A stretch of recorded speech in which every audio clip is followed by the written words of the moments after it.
Have you ever loved the wrong person? Well, that is the summary of my story. Hi, my name is Christine. I'm 26 years old.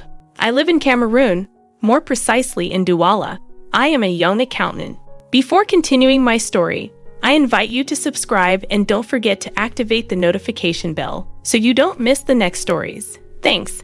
I grew up in a small family in a chic district of Douala. There were only 4 of us, my parents, my sister, and me. My parents were both magistrates. They had a lot of money, they gave us everything we wanted, but they were very often absent. Nevertheless, at home it was always joy and nothing but joy. We had a pretty good childhood atmosphere.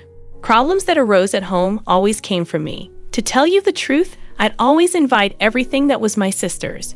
William Valerie, that's her name. William Valerie is my older sister by 3 years.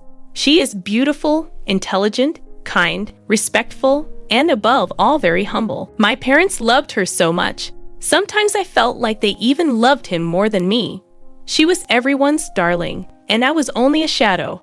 I always wanted to be like her, do things like her, have everything she has. We grew up like that until adulthood.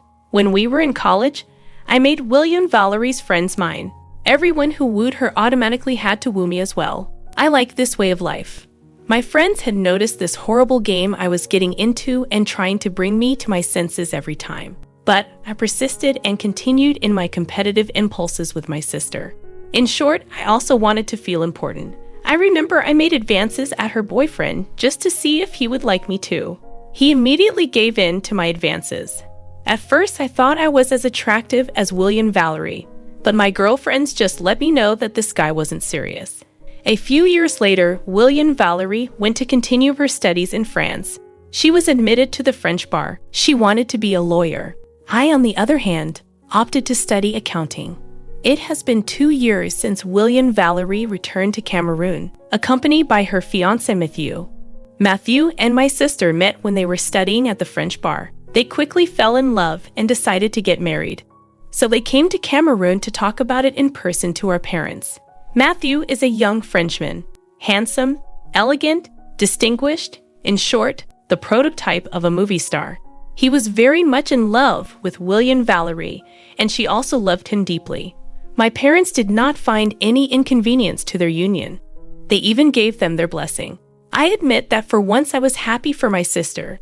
She had managed to find the rare pearl, and I could only wish her all the happiness in the world. Before our bride and groom returned to France, my sister offered to accompany them on a short trip to a seaside town not far from Douala. Christelle, do you have anything planned to do this weekend? Not really. Why? I would like you and your boyfriend to come with us to Kribi. I would love to, but I don't have a boyfriend. And Mark then, where is he? Mark and I broke up a long time ago. I'm sorry, darling. You can still come with us. You never know. You can meet the man of your life there. I ended up accepting William Valerie's proposal. Saturday morning, with happiness, Dad gave us one of his cars and his driver to accompany us. After a few hours of travel, we arrived Kribi. The trip was quite pleasant and less tiring. I have always loved this seaside town. Dad used to take my sister and me there very often during the holidays.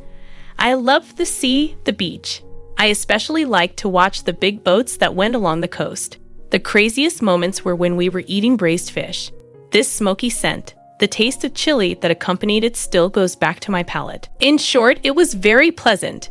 We quickly headed to the hotel that was reserved for us. My sister and her fiancé took a luxury suite, and I took a room close to theirs, but it was rather classic. After taking a bath, I went down to the restaurant to get something to eat. Once seated in the restaurant, when I was about to order my meal, I saw Matthew in the lobby. It looked like he was looking for something. Matthew. I called, "Where are you going?" I asked him. "I just wanted to know where we can eat barbecue fish. I'm dying to." William Valerie told me so much about it. "Oh, don't worry. I'll take you there. But where is she?" "She preferred to rest. She will join me there later." "Okay. Have you ordered something to eat here at the restaurant?" "No, not yet." "Great. Let's go. Let's go." Matthew and I went to a special place where they make good braised fish. There you can choose a live fish to be cooked.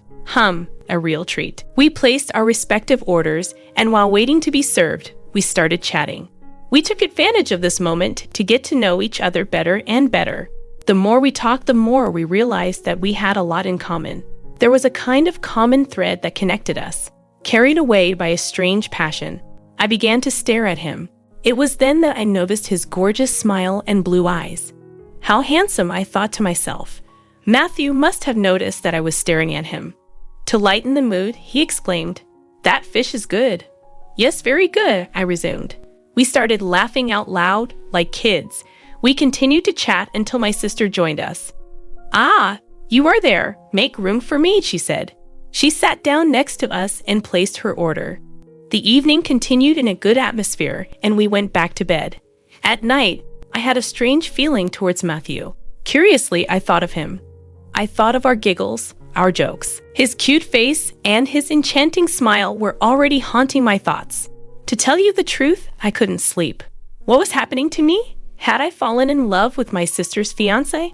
This question tormented my mind. The next morning, I woke up happy to go along the edge of the beach, to take my mind off things. I put on a magnificent two-piece swimsuit, accompanied by a sarong that let my beautiful silhouette show through. As I walked along the edge of the beach, I heard a voice call out to me, "Christelle." I immediately turned around and saw Matthew. "What are you doing here, Matthew?" I asked him. "I wanted to swim." "All alone?" "Where is William Valerie?"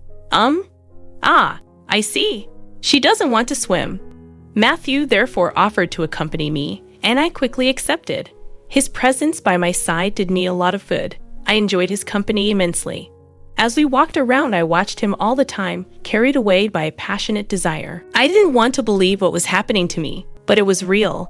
I was beginning to feel a very deep feeling that I had never felt before. Why would it have to be Matthew? William Valerie joined us later, and we ended our day with her the next day. We packed up and headed back to Douala. Throughout the trip, I said not a word. Immersed in my thoughts, I roamed with delight the landscape that presented itself to us, accompanied by a soft background sound distilled by the music. I thought of Matthew, of what I felt for him. Back home, we had a warm welcome. Our parents were very happy to see us again. My mother, who knew me very well, knew that something was wrong with me. But I just told her that everything was fine. There was no way I was revealing anything. Back in France, Matthew and I continued to write to each other regularly. It was normal. I was his sister-in-law, but I suffered from having him not as a fiancé, but as a brother-in-law. I couldn't suppress that feeling. Every day he grew a little more. One evening I decided to talk to Matthew about it. So I sent him an email that described everything I felt for him from the start. Matthew replied to my email, but just to make me understand that he was madly in love with my sister, and that he didn't want to hurt her. He clearly asked me to quickly destroy this feeling, which could destroy my own family. After reading this email, I felt very bad indeed. But what did I expect? This rage that I had, this desire to want to take everything that belongs to my sister had contributed to my own downfall. I had fallen madly in love with the wrong person. What was I going to do now?